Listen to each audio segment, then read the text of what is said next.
Так, друзья, мы выехали в белорусский лес. Как раз коммунальная служба недавно покосили.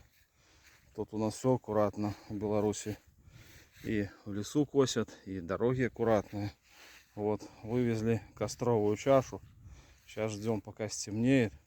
Вы пока подписывайтесь на канал, ставьте лайки. А я пойду пособираю грибы, да, чернику, пока потемнеет. А чуть попозже покажу, какая будет красота, когда мы зажжем эту чашу. О, в этом году какая черника. О, здоровая. Пойду сейчас пособираю пока. Вот. А вы подождите и подпишитесь на канал.